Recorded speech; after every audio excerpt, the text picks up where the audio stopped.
any innocent person.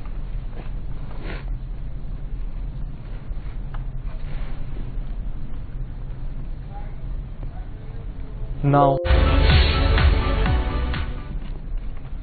the International Criminal Court (ICC) ruled that it has jurisdiction over alleged deportations of Rohingya people from Myanmar, paves the way for prosecutor Tatao Bonsauda to further examine whether there is sufficient evidence to file charges in the case, although she has not done so yet.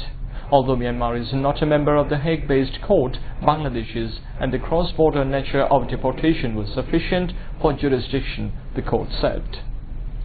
The decision comes a week after an independent probe by United Nations investigators called for the investigation and prosecution of Myanmar's top military generals, including Senior General Min Aung Hlaing, the commander-in-chief for genocide. The report also accused Aung San Suu Kyi, Myanmar's civilian leader, of failing to use her moral authority to prevent the brutal military violence that prompted more than 7 lakh Rohingya to flee to refugee camps in neighboring Bangladesh. Meanwhile, Amnesty International has welcomed the ruling by the ICC. Amnesty's South Asia Director Biraj Patnaik said the decision by ICC is a significant step in the right direction, which opens up a clear avenue of justice for the Rohingya who were driven out of their homes, often as soldiers opened fire on them and burned down their villages.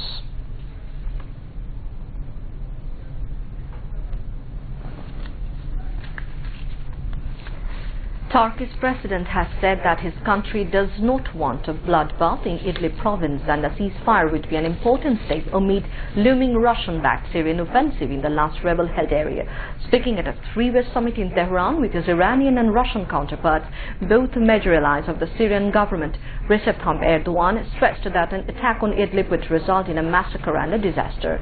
Russian President Vladimir Putin, however, said that he was against a ceasefire because Nusra Front and Islamic State of Iraq and the Levant fighters located there were not part of peace talks. Rouhani also said that the intervention of the United States should end and that any interference without the cooperation with the Assad government will cause this crisis to become deeper.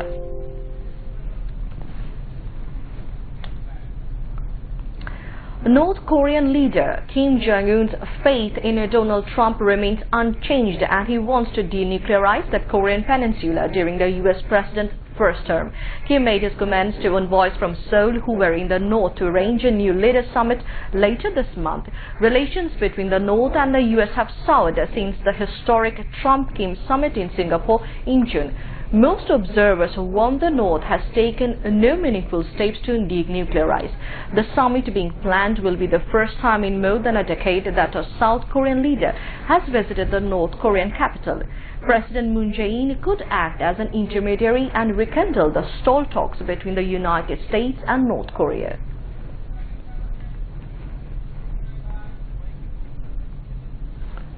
LGRD and Cooperatives Minister Khandakar Mosharraf Hossain has said the country is moving forward in every sector under the dynamic leadership of Prime Minister Sheikh Hasina.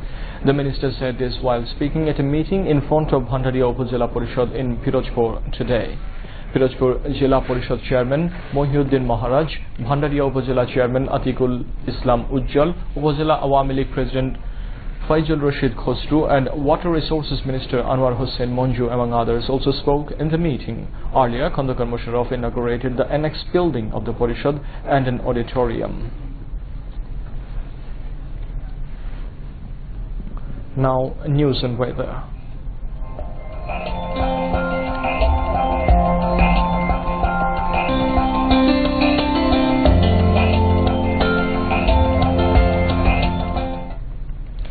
Met Office forecasted moderate to heavy rain is likely to occur at most of the places across the country during next 24 hours. It said the monsoon depression over Bay of Bengal moved northwestwards and weakened into a well-marked low and now lies over North Odisha, Jharkhand and adjoining areas. Squally weather is likely to affect maritime ports and adjoining coastal areas of the country. Maritime ports of Chattogram, Cox's Bazar, Mongla and Paira have been advised to keep hoisted local cautionary signal number 3. I repeat, local cautionary signal number 3. All fishing boats and trawlers over North Bay have been advised to remain close to the coast and proceed with caution.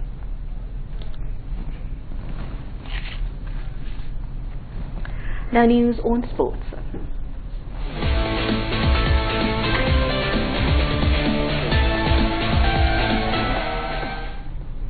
Maldives made goalless draw with Sri Lanka in the lone match of the 12th SAF Football Championship today in Dhaka. At the Bangabandhu National Stadium, both the teams got some chances but failed to score finally. As a result, the match was ended dividing the points between the two teams. In Group B, India is in the first position of the table while they got one victory and earned 3 points. Maldives is in the second position with 1 point from one match. Sri Lanka is in the last position while they earned 1 point from 2 matches.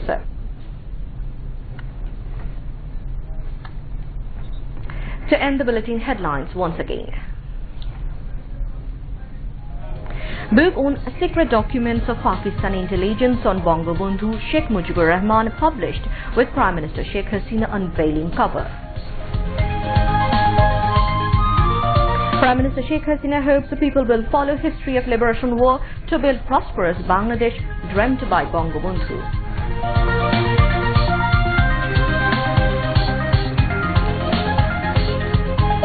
Police arrest only those who have specific allegations, says Home Minister.